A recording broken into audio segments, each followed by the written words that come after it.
Hello, everyone. I'm Kahmeela, and this is the Rugged Angel Podcast. Now, this is the season finale of the Rugged Angel Podcast.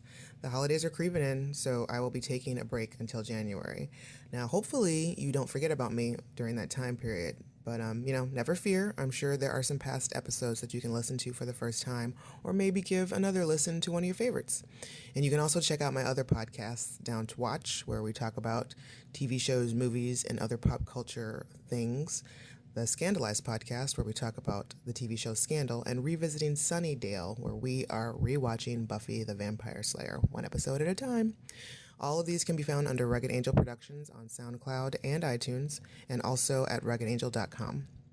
Now, my guest this week is comedy writer Christine Nangle. You may know her from the Upright Citizens Brigade, Saturday Night Live, The Kroll Show, or maybe most recently, the Emmy award-winning sketch comedy show Inside Amy Schumer. Even though I have known Nang for about 10 years, I was actually pretty nervous to interview her. She's such a big deal now, and I'm so proud of her for everything that she has accomplished. And I just didn't want to come off sounding stupid. Hopefully I didn't. Nang is an inspiration to me, and hopefully she will be to you after this podcast, after you find out what she has to say. You know, she just woke up one day, knew there was something else she was meant to be doing, and pulled the figurative trigger. And when she got hired to SNL, she even went into her day job the next day. Now that is a class act. Now our connection wasn't the best, so please bear with me. But we do get everything across, and I feel like you'll be able to hear everything rather well. Your life lesson for this episode: never put your time into the hands of the ungrateful. So without further ado, I bring you episode 30, the season finale with Christine Nangle.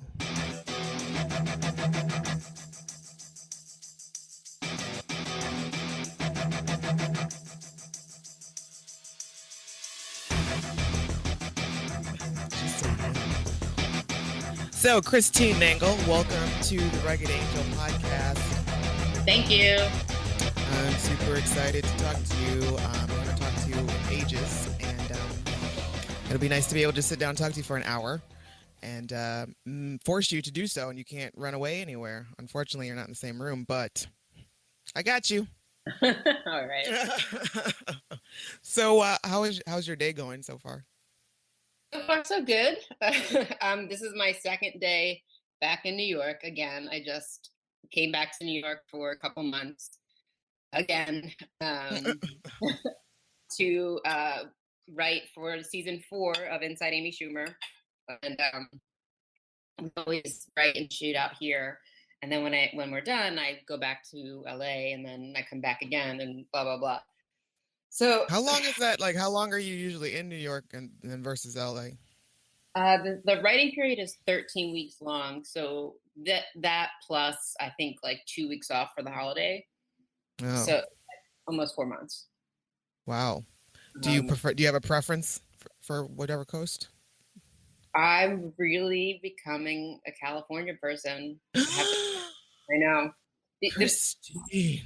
I never thought it would happen, but then it immediately happened.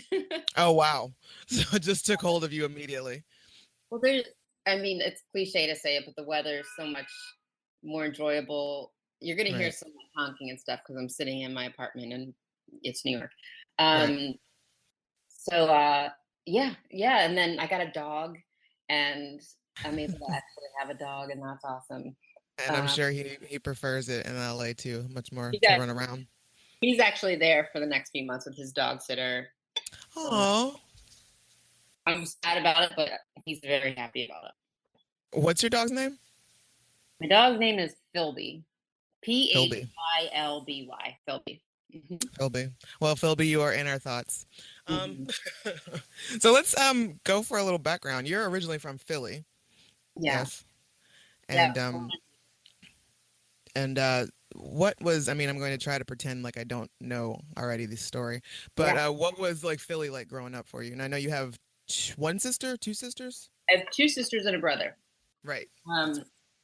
2 older sisters and a younger brother, Andrea, Aaron, Gavin.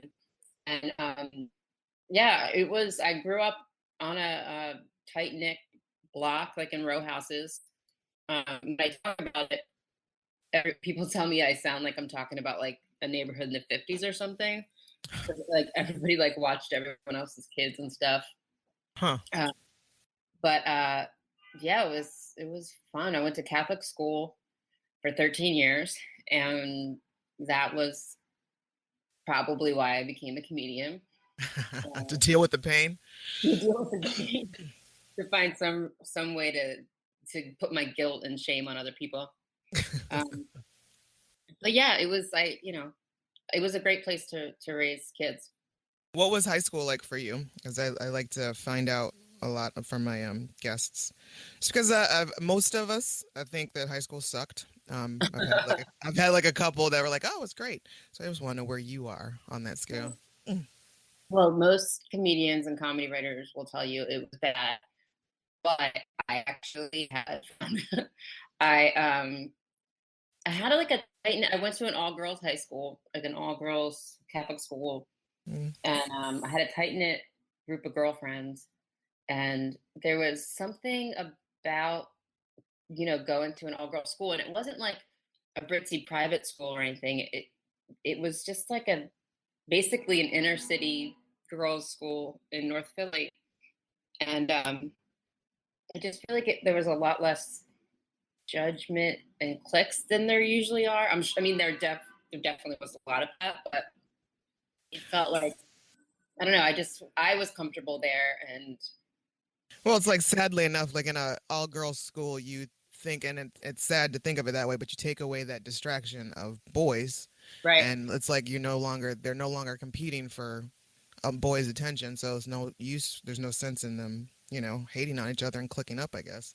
I think that's true. I mean, I think that people probably found other reasons to do it, but I was such a goody two shoes and such like a good student that You didn't I have was. time for the bullshit. I didn't have time for the bullshit because I was like prepping for the SATs. But I think my approach, like, I was so obedient and so just like didn't want to get in any trouble at any time ever. So that was just kind of where I approached life from. Okay, so did you always know that that you had a love of comedy, that you wanted to go into comedy at all? Because Um, you are cutting out just a little bit. Let me okay, know if I am. yeah, a little bit. You were just now. You did. Yeah, I did not. I think that I had inclination throughout my life that I was interested in doing doing satire or writing satire. I was always really interested in it. And I had the general sense that I was funny, but I think I really subscribed to the idea that like I had to not make that much noise or not draw that much attention to Hmm. myself. And I definitely I just never put two and two together. And this was like before the internet, basically. Mm-hmm. Um, you never saw the makers of the products. Right.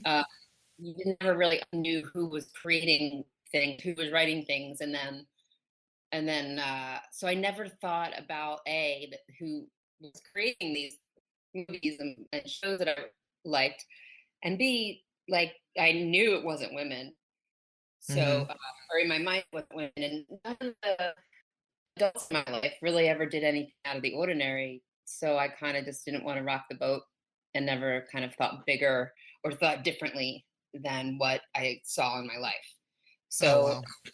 when I remember in college, I had like a couple moments of like, I really kind of want to do that. But then I just like hushed myself up and moved on. Like just was an urban studies major and uh, was like, oh, I'm just gonna, run a community center and like change the world or something.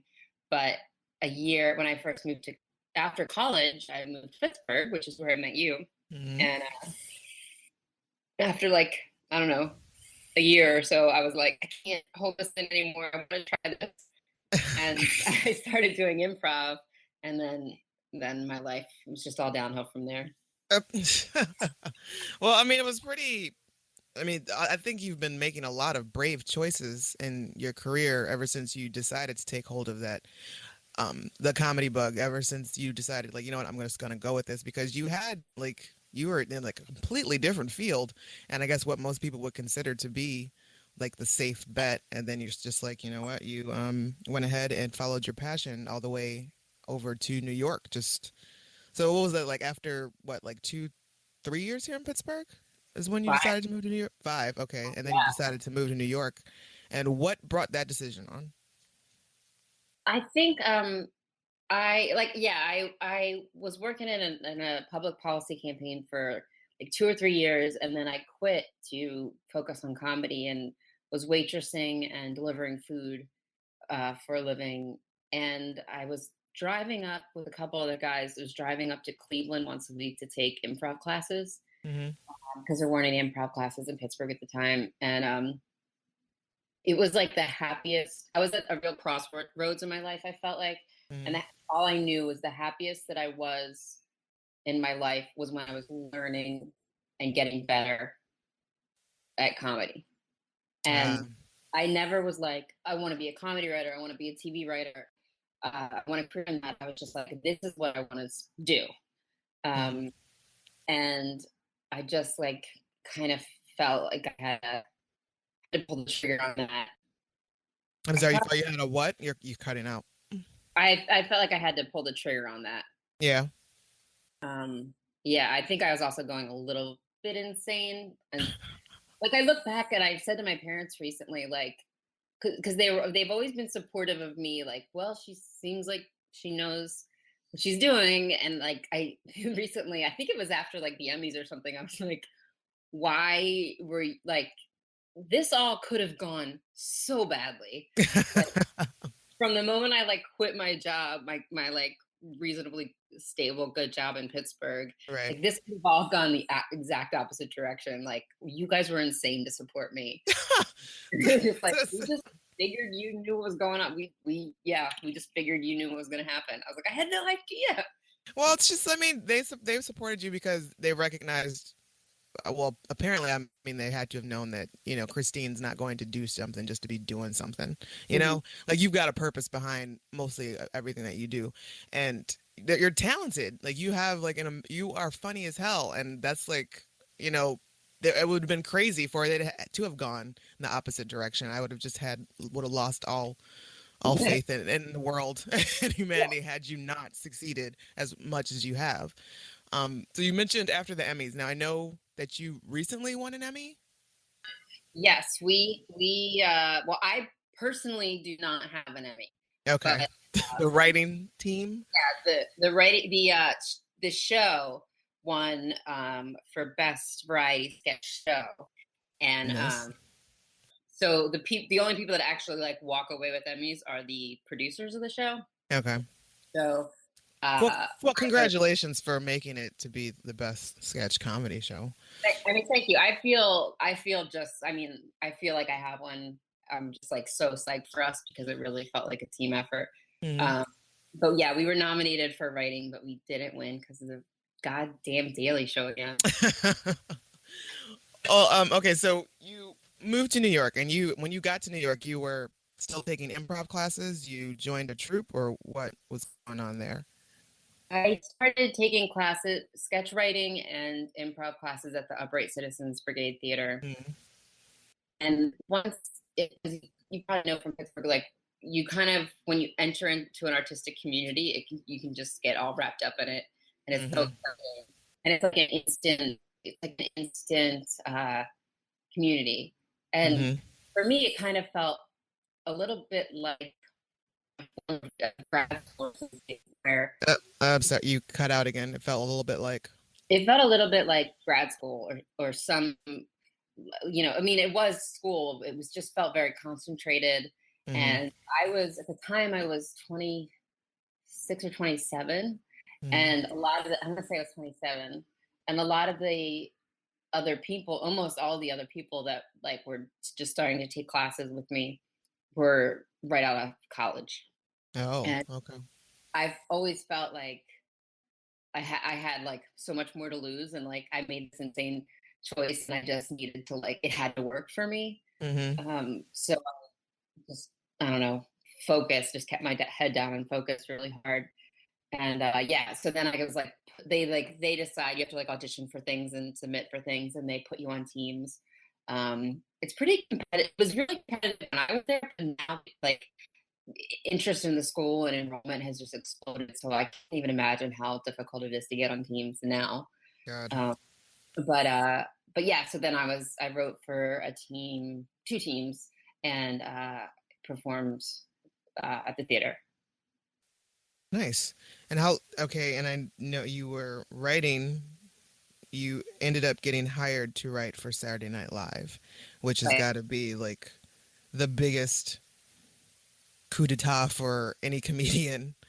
It's just, I Yeah. mean, God damn, like how I know you're extremely excited because everybody here, everybody knows you. We are all super excited for you. And but once you got the okay, it's like, yes, you have made it. You are now one of the. How did you prepare yourself for going into work that first day? Oh man, I got the job and had to go in the next day. Um, Oh my God. I got the job. Man, this feels like 100 years ago. Mm. I got the job, and the next morning, when it was like a Monday night or something, and I still went in to work my day job. I was an assistant, and because like every people that I was with, in the comedy community, were like one thing a lot of people was interested in were like one thing a lot of people were interested in was like tell us what it feels like to just like flip off your day job and be like fuck you guys. I couldn't do that because honestly, my job had been the people at my job had been really supportive and flexible with me, and I just like Nice. I couldn't. I was like they helped me get to a point where I could be a professional writer.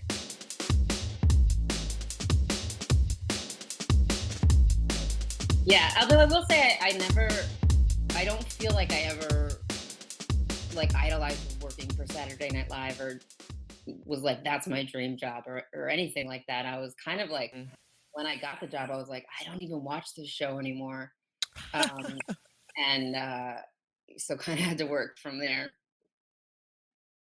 Well, I mean, well, as far as stepping stones go, I mean, that's a really great one. Um, how long were you a writer?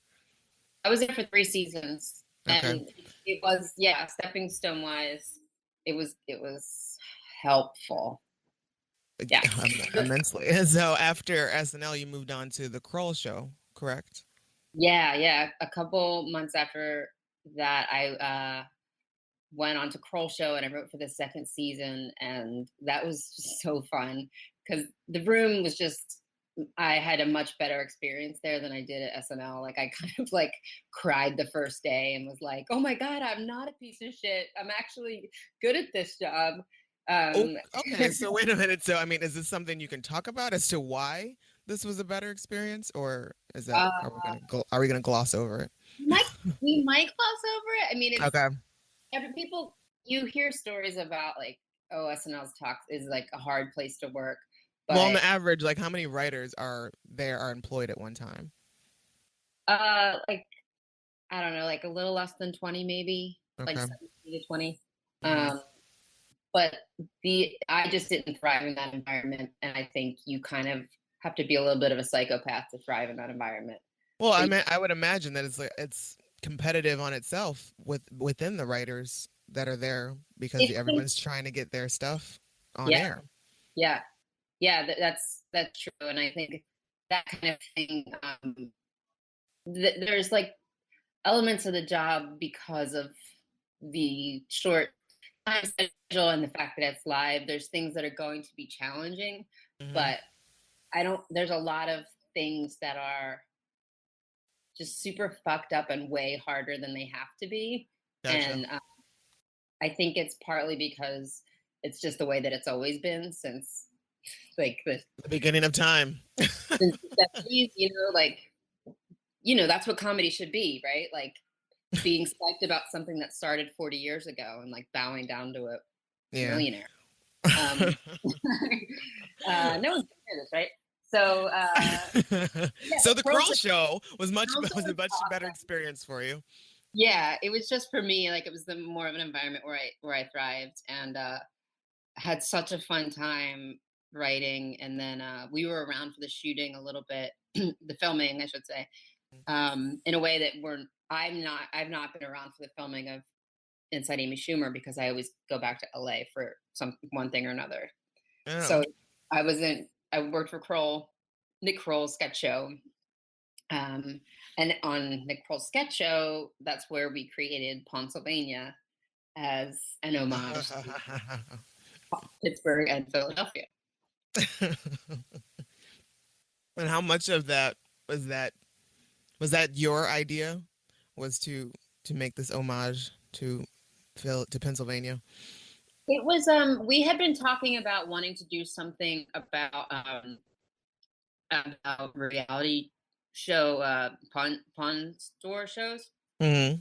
And separately we realized like several of the writers were from Philadelphia, just very strangely it wasn't chosen that way. And John Daly from Pittsburgh. I've lived in both places, and I remember Nick Kroll talking about the Philly accent and how he was interested in it. And then somehow from there, I was interested in it because it's so disgusting, and it's just not something that's like you see represented. Same with Pittsburgh accent. Yeah. And then I just remember I said Pennsylvania out of nowhere, and then that's like the idea of using those accents and that regional pride in a pawn store world. Mm-hmm. That's what came together was because of the pawn, Pennsylvania. And so that was really fun to write. And then John Daly as oh my God, as Don, and he plays Dawn. He's like a character like that's not I've never seen on TV before. Same with Nick's character in it. He's just so good. Yeah, are you still writing for Kroll as well, or is that I don't even know if the show's still on actually? No, they Nick decided to end it after 3 seasons. So which is smart. It really is smart because like our ratings weren't ever great, but the show I'm super proud of it, and I really feel like it's an excellent comedy show. Mm-hmm. And it's it absolutely was. Yeah, thank you. It's unlike other sketch shows. I think someone described it as sketchuational comedy because it's sketches, but they have like character arcs over the season and right each other. So I think it's gonna be one of those shows that is kind of a cult favorite down the line. Like people will be like, "Why haven't I seen this ever?" Right. It'll be like kind of like just living in that infinity. Yeah, like Mr. Show. A lot of people say that about like compare it to Mr. Show. Gotcha. Yeah, I never watched Mr. Show actually. Oh, it's so good. And I think I heard that they're revising it, they're doing a live show, or there's something. Yeah, they're kind of bringing back some version of it, which is exciting. It's definitely one of the reasons I even got into sketch comedy was because I loved Mr. Show so much. Really? Now you prefer sketch comedy to writing sketch comedy to any other form of comedy? Yes. No, I would say no. I'm happy. Like in a million years, I would never I meet UCB students or comedy students a lot, and I'm always kind of like, look, no one's going to pay you to write sketch comedy. Like it's the odds of doing it and getting paid are so low. So I've been lucky to keep getting sketch comedy work. Like I thought after Saturday Night Live, I'd never work another sketch show, but then there's just like sketch comedy boom happening. Right. And I've just had these absolute dream jobs. But I worked after SNL, I was a Kroll Show, and then I came back to New York for Amy, and then I went back for Kroll Show, and then I came back to New York for Amy, and then I wrote for a sitcom called Playing House on USA. And I really, really enjoyed writing for a sitcom. Really? So it's just it's like a different kind of writing. It's a little, you have to kind of think a little longer on the same characters and stuff. Whereas with the sketch, you just kind of, it's all self-contained. Right. So it's a whole different challenge. Yeah, because you're also like creating the comedy specifically for that character, and having to like carry it through the season. Yeah, exactly. Like in a sketch, Amy can make a ridiculous decision, and we don't have to like deal with that consequence. Right. Whereas in a sitcom, you really do have to like map everything out ahead of time and then go in and keep the lines and keep the jokes true to the character that's speaking them. Right. Oh man. Well, hopefully you'll be able to do some more sitcom writing because that would be amazing. I have to go back. This Playing House, is it still on or? Yeah, we just had the second season. I wrote for the second season. It's on USA, and it was created by Lynn Parham and Jessica St. Clair. They had a show on NBC briefly called BFF or Mm-hmm. BFFs. I don't know. I forget, either BFF or BFFs. And they are actually from UCB theater, and they're like real life good friends, and they play best friends in the show, and it's really highly reviewed. Like critics love it because it is truly a really, really good show, but it's like on USA, so no one really watches it. So, and I know that you dabbled in stand-up. Was that something that you just do it just to see what it was like, or? Yeah, I dabbled in it and was like, I don't like this. I don't like dabbling in this.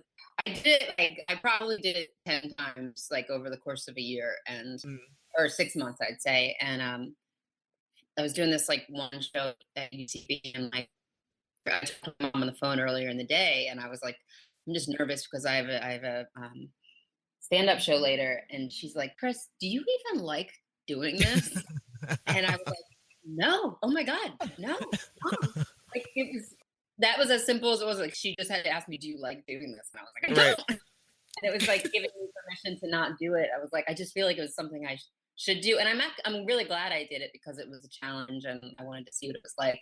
But ultimately, it's like if you want to be good at it, you have to be doing it all the time. And it was just something I wasn't willing to make time for. Yeah, and it's a good thing that you did try it, so now you know for a fact that you definitely don't want to do that. So now you won't have to wonder and worry about that later down the line. Right. So, when did the Amy Schumer show call you?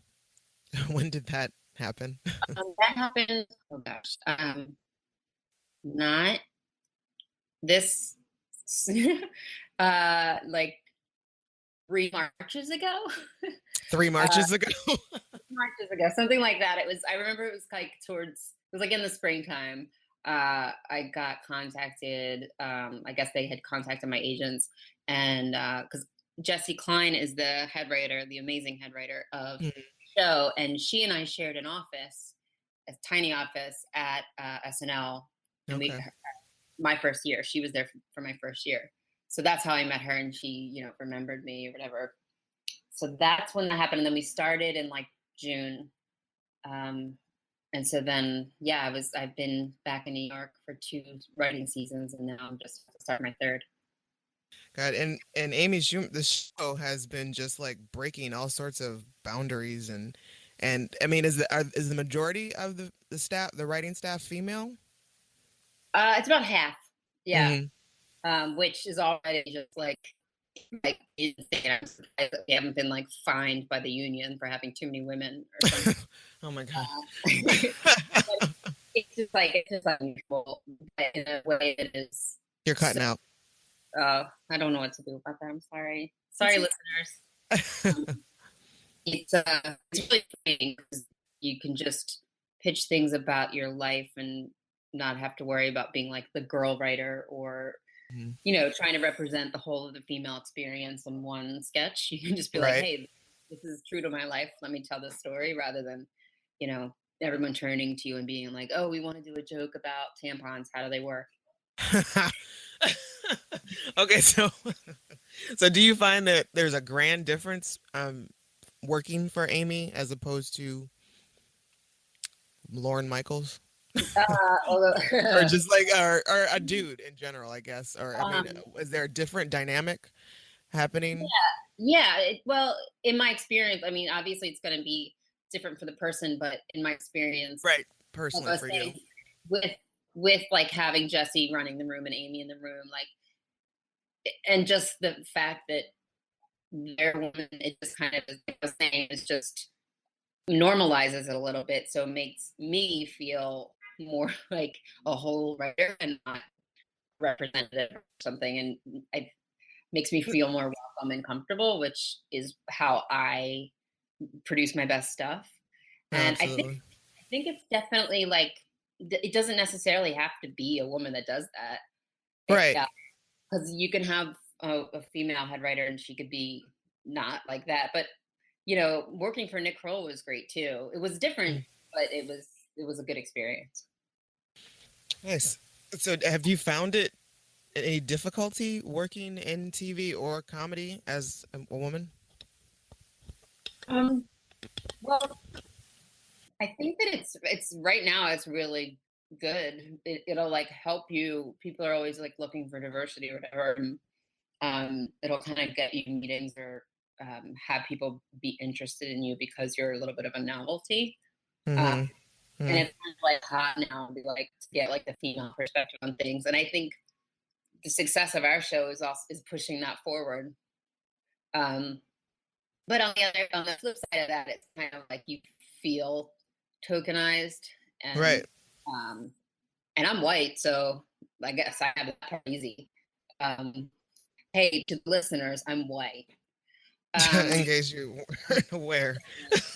um, but yeah, so sometimes like I've been in meetings about projects and really just there's some meetings I've been on like Hollywood type meetings, which are always kind of boring, but with different studios and things like that. And you're always going to be reminded that you're a woman, and people are, we really want like a female voice on this project, or we really would like a female presence. And it's kind of like, fuck you, man. Like, I'm here as an employee. You have to be like reminding me that I'm this minority, because I also don't exactly. I think that it's like, if I was African American, I feel like it's different. Like, people wouldn't say like, we really want like an African American presence in the room. Like, I think people they would are say more urban. There's a lot more urban. A lot more code words for that. I think people are like just more free about like saying shitty things to women, because it's so much more okay to be kind a of misogynist than a racist. Exact. Thank you for. Yep. It's like very sexy to call out racism, but like to call out misogyny makes you like some sort of like harpy. Right. Okay.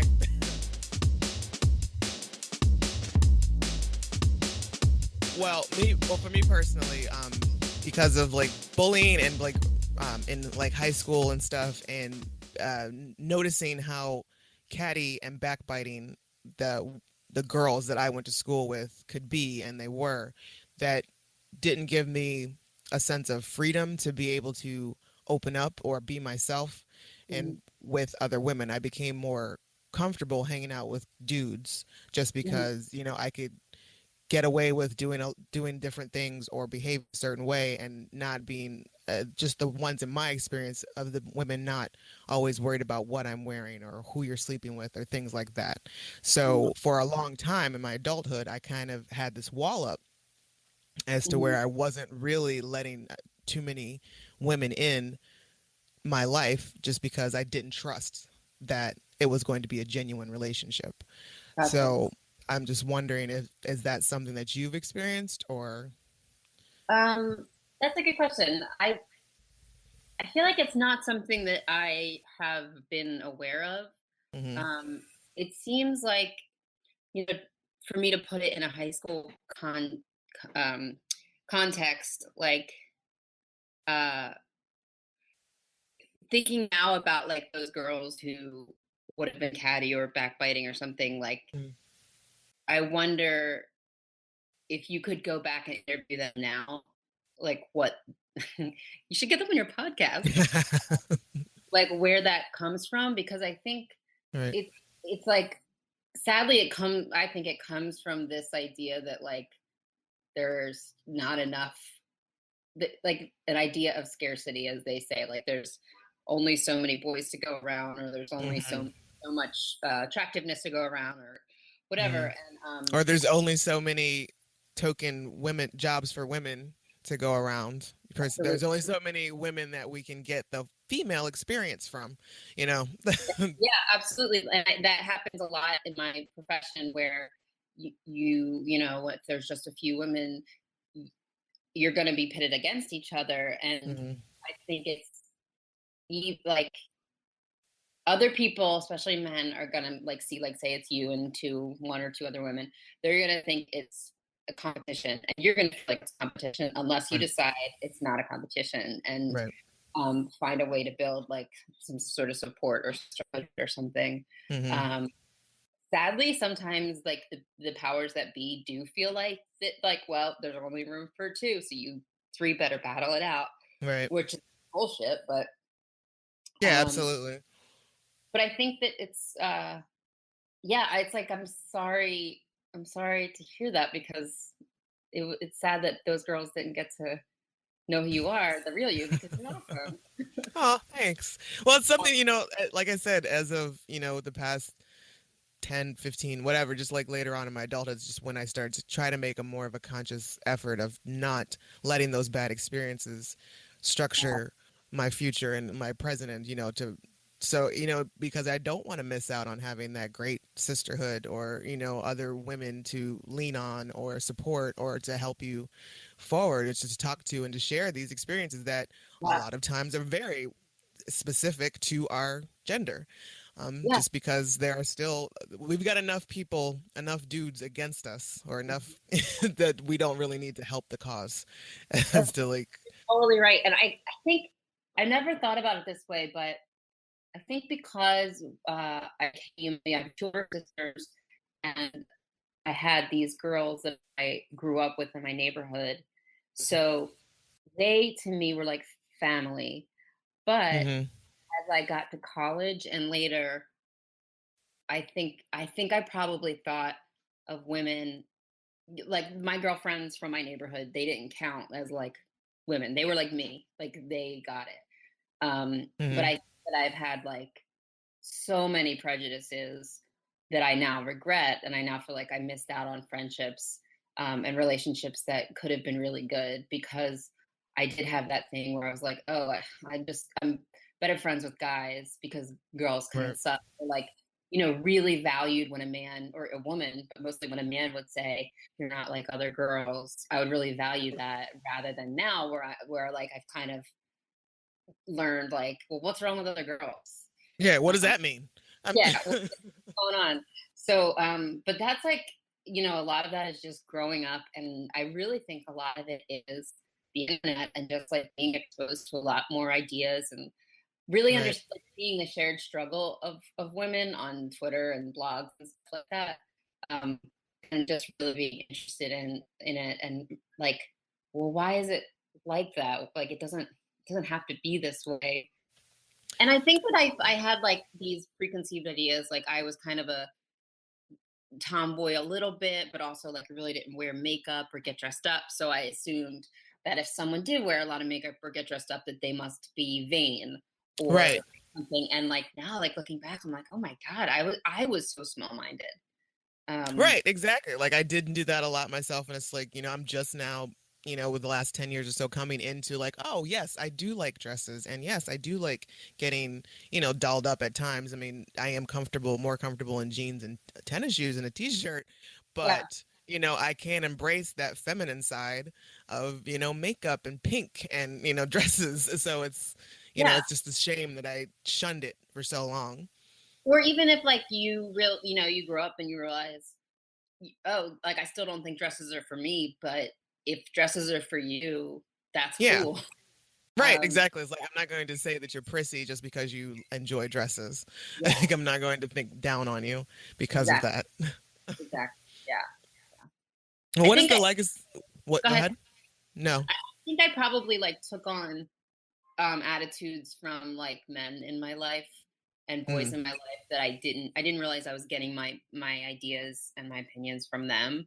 And so when I feel like I Ah. like, maybe rejected other girls because they were too much work or they were just too high maintenance, it was like Huh. maybe I really didn't think that. I was kind of like adopting my ideas from the people that were around me and the people I wanted to impress to be like, um, So yeah, I'm like thinking of all these things now as I say it Well, from that's interesting. No, that's very interesting aspect of it. I never thought of it that way. And that could very well be true.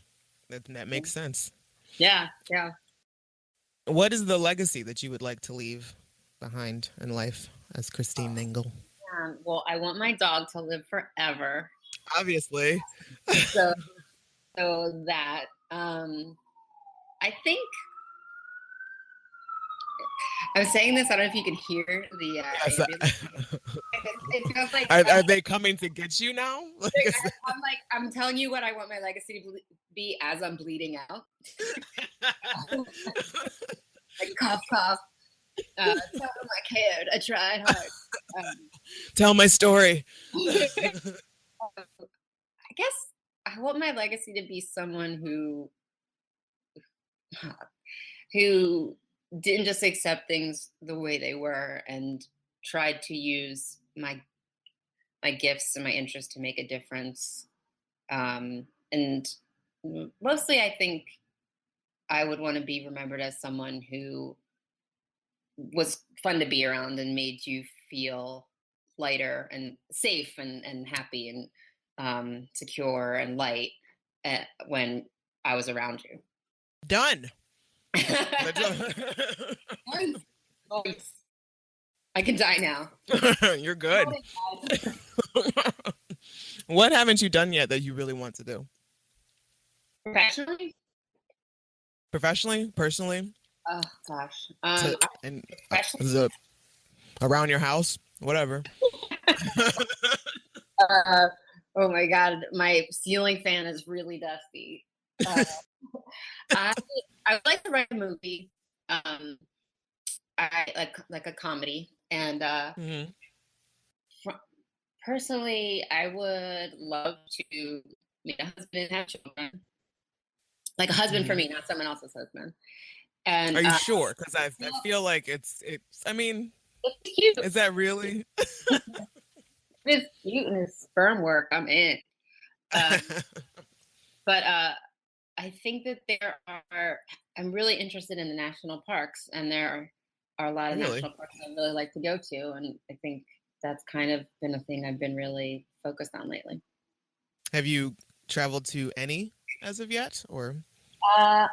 Yeah, a couple. I've been to Yosemite a couple times, Grand Canyon, the Acadia is it in is that right? Am I saying that right? Anyway, the one in I don't know. And then just various ones that I'm not thinking about right now. I've been to a million state parks. But you started checking off your list. Started checking off my list, and there, yeah. So those are the ones that I can feel like I can talk about out loud. Okay, that works. And what is your form of self-care? I'm the best therapist in LA, and I advocate like therapy is just so great, and there's no shame in it. I say no when I don't feel like I can do something, or if I'm overaccepted, I think I feel comfortable saying no. I like to do yoga. When I moved to LA, I got so on board. I was like, I don't even know who you are. Give me yoga. Give me a rescue pit bull. Give me all these things. I am in. Give me blind highlights. All of it. Which speaking of yoga, I know a really great yoga instructor in New York that you should check out, and I need to double check to find out what his studio is. But yeah, like he is just amazing, and I love him to bits and pieces. Sean, aka Leo. Those are disparate choices. I think yoga is just an example of for self-care being something where you're just with yourself and able to think. I went through a really tough time like 2 years ago, and it was basically like the only thing I can manage to think. I was like, what do I do now? Oh, okay, I'll go to yoga. And it wasn't because I was like, because I need to get fit or I need to whatever. It was just like the only thing I could possibly imagine doing that wasn't going to make me insane. Gotcha. And it was just, yeah. And I had an amazing instructor too, which can really make such a huge difference. Yeah, I So, feel that, yeah, that's got to make all the difference because it's such a, I don't know, a personal, I guess, and also spiritual activity. And you mhm. got to trust whoever is leading you through that, who's ever taking you to that, through that journey, and trust that they have your best interest and not just, oh, we're just trying to wrap this up in 45 minutes and get you in, get you out, and get the next group in. So I absolutely can see how the yogi, I don't know what they are, the yogis or just yoga instructors can make or break your experience. Yeah, totally.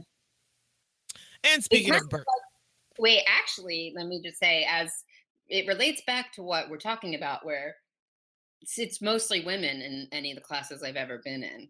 And when I first started taking yoga classes, I really like had to dig deep into like my judgment about women, because like I would just like it's usually one time I pulled up to the yoga class and I was parking and a woman was walking past me and she was carrying her yoga mat and I Uh, was like, "Oh, look at me, I'm going to yoga."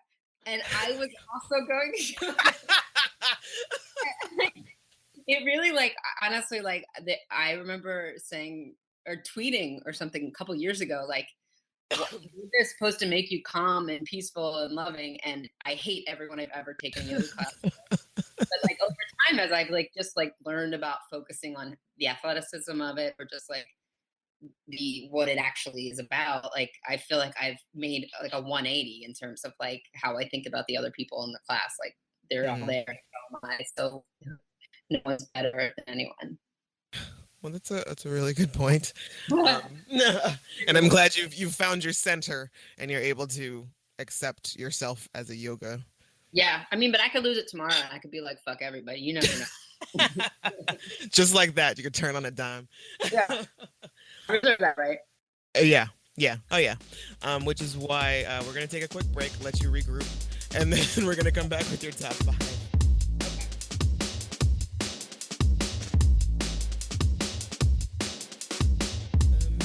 Okay, we're back, and it's time for the top five.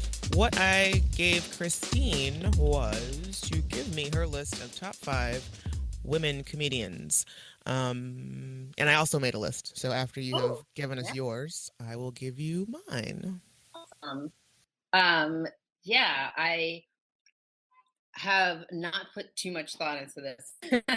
Right. But Yeah. is Amy Schumer allowed to be on the list, or should I go? I think we should probably exclude her for Let's obvious exclude reasons. Amy Schumer, who is the best. Yep. Um, and just let me say, while I have this platform, she's also the best in person. An Is she? amazing she's an amazing person, and she just like has everyone's back. She's so loyal and great, and I love That's her. awesome. Yeah, and That's what I like to hear. Like that's, I mean, that's really it's great. so true. It's so true. And she's great. So I will say, in terms of the way I'm defining comedians, is like comedy writers or comics as well as comic performers. Gotcha. Um, so the first one is Jessie Klein, who is our head writer on Amy, and is a great stand-up in her own right, and just has such a unique voice, and she's just the best. Nice. Um, Chelsea Peretti, who is she's on Sorry, Chelsea. Who? Chelsea Peretti. Okay. She's on Brooklyn Nine-Nine and was on Kroll Show a bunch. And her Twitter is amazing. I just think she operates on like a different level. Uh, and she's just so weird, and but also just really cool and chill. Mm-hmm. Um, that I really like. Um, uh, God, who's the other people I wrote? I should have written this down. Jenny Slate. Um, Jenny Slate is also someone who was from Kroll Show and I knew from Saturday Night Live, and she's just like kind of a conduit for all these ideas. Like it's like she's not even thinking; like things are just coming to her. Oh And yeah, I know who she is. I've seen her. She's yeah, great. yes, she is. Nicole Byer, who is not someone a lot of people know now, but will definitely know. She's on Girl Code, which is a show on MTV. Oh yes, I find that show hysterical, and Oh yeah. I like those women that do the commentary. Which one is Nicole? Nicole is an African American woman who, Yes, yeah, she's amazing. she's the best. I know her. I used to coach her improv team and just have like seen her explode, and I've worked with her like here and there, and she's like in the midst of uh like creating a show for MTV. They picked up one of her like a show of hers, and I'm not sure Oh, when that's it's gonna. awesome. Yeah, it's really great, and I just can't wait for other people to see how damn funny she is. Yeah. And so she does do Like, stand up, improv, and performing, and all that stuff. God, yeah, like all of those women on the Girl Code. Like, I accidentally stumbled upon it one day, and I was like, these women are amazing. Like, this is so funny. Like, I couldn't stop laughing. Oh, good. I'm glad to hear that. And this is easy, but Amy Poehler, Right. I just think is constantly like consistently awesome, constantly coming up with new stuff.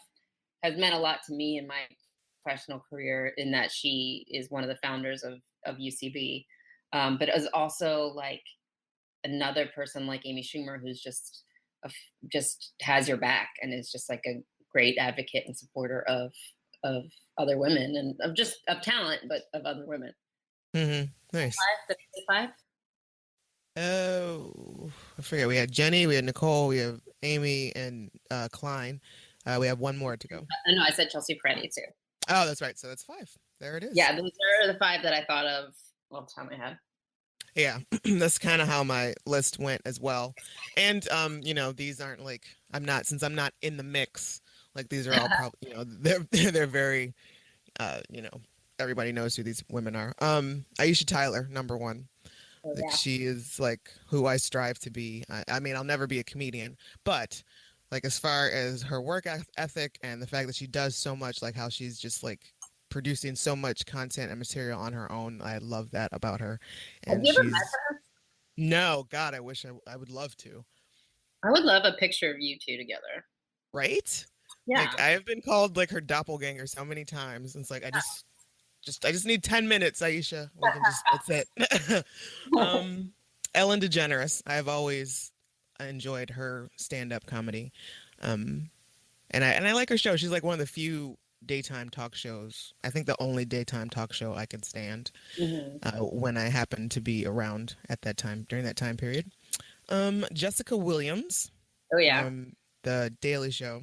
She is she was killing it, and I love her, and I like I don't know, I just love her dry sense of humor, and I haven't seen her do stand up yet, but what I have seen of her I really enjoy, and I look forward to seeing more of her. And I know she recently was in a movie with Jermaine from Flight of the Conchords. Oh, really? Yeah, and I haven't seen it yet, and I forget the name of it, but yeah, she was recently in this movie, and I'm gonna totally f up whoever the other actress was, but yeah, Jessica Williams. Kristen... If I may objectify her for a second, I saw her at the I think it was either at the Emmys or at the Comedy Central Emmys after party, and like was stopped in my tracks. Really? I bet she is just absolutely drop dead gorgeous. Her dress was amazing. Like she was a perfect hourglass, and her hair, like normally she has it in braids, and her hair was like natural, and like goodness. I hope she didn't notice me because I think I was like, oh. So anyway, yeah. Nice. Kristen Shaw. Oh my gosh, yeah. She tickles me to no end, and just I mean it doesn't even matter what she's saying half the time, that just her voice and I don't know, but I love her as Louise on Bob's Burger. And just Kristen, and speaking of Flight of the Conchords, I always liked her little awkward character that she had on there. And that character was like unlike other characters on TV. Right. It was just it was so dark, and it was just like the dark side of fandom, and it was just so awkward in the way that she treated her husband, and it's just, I mean, yeah, it was hilarious, and she pulled it off so well. Yeah. And Janine Garofalo, I've always loved Janine and her antics, and I Yeah. wish, like, I even started watching some TV show, and they did the old bait and switch where, like, oh yeah, Janine Garofalo's on the show, and I started watching it, and they took her off like the third episode or something. I'm like, this is bullshit. All right. It was on what, Oxygen show, Hmm. something about divorce. Oh, the Girlfriend's Guide to Divorce. That's Yeah. what it was. Yeah. Oh, bummer. Yeah. You know But what's a really good show is it's shit. It's on it's on Lifetime, I think. It's called Odd Mom Unreal. Out. Oh, Odd No, Mom Out. Unreal is a whole other like amazing thing. But Odd Mom That's Out, phenomenal. maybe it's on Bravo, but it's one of those like shows that like it was on a network that I wouldn't have high expectations of scripted comedy. Right. And I watched it, and I like seen so many episodes, and I've laughed a lot. It's a really good show. Huh, I'll have to And I check have that no out. horses. I have no dog in that race. I just Oh let wow. Yeah. Yeah. No one involved. You're not involved, and okay, good. That's a good, solid, honest recommendation. Yeah, it really is. All right. So now I will ask you. I have this book called 4,000 Questions for Getting to Know Anyone and Everyone, and I will pick a question at random for you to answer. Oh no. Okay. Is there something you feel too old to do? Is there something I feel too old to do? There are many fashions that I feel too old to do. Like fashions that don't accentuate my form. Like there's outfits that people wear and like they purposely hide what their figure is. Right. And I think I'm too old for that. I have to be like, hey boys, this is what I'm working with. Rather than like, I have an idea about fashion and I want to get it across to you. Let's do this. Yeah. So I think that's my first thought, because I feel like I've been in stores and been like, I'm too old. I can't. Yeah, I've learned that I definitely need to stay out of Forever 21. I mean, just for the name of it alone, but also, yeah, none of that stuff, none of those pants fit a grown woman. Right. And it always looks like I've walked in on like a yard sale, because there's like never any there's never any structure. This is like clothes are just kind of everywhere, and it's just Yes. I can't find you anything. Clothes and you're like, what is this? Is this pants? Is this a hat? I don't understand. Right. I have no idea. Is this a shirt? Is this a skirt? Is this a missing shoe? I don't know what to do with this. Your guard is like, that's my gun. Can I have that? So yeah, okay, I get it. There's a lot of fashion. What's your answer to that? Do you have an answer to that? Oh, staying out past midnight. Yeah. I absolutely feel that and also doing like certain drugs in general, or drinking more than 2 beers or something in one evening. It's just anything like that. Like, I mean, I've always kind of thought about that, nothing good happens after 2 p.m., that kind of thing. I've always had that mantra going for my life, but now it's being scaled back to like nothing good happens after midnight. And pretty soon it's going to be like, nothing good happens after the streetlights are on, because I just want to find as many reasons to just be at home as possible. That's something that is so nice about being in a relationship. I think is like, you don't have to go out. And that's why, like, I'm basically in a relationship with my dog. Like, I just watch TV and I'm just like, yeah, this is what my life is, and it's great. Netflix and chill, Philby. Netflix and chill. Philby? Yeah, Netflix. Good old Murder, She Wrote, Angela Lansbury marathon. Nice. Good to go. That's romance. Yeah. Well, thank you, Christine, for being my season finale guest. You're welcome. Thank you for asking me. Where can the good people find you? What's your Twitter handle? And do you have any new projects that you want to shout out? The good people should already know this, but my Twitter handle is @Nanglish. And I actually just took a 2-week break from Twitter, but I came back today, and let's see what I come up with, because who knows. And then just watch, go back and find some episodes of Playing House and Kroll Show, watch those, and Inside Amy Schumer. Awesome. And as always, you guys can find me at _RuggedAngel, and you can check out back episodes on RuggedAngel.com, as well as iTunes and SoundCloud. Thank you again, Christine, and thank you guys for listening. Thank you.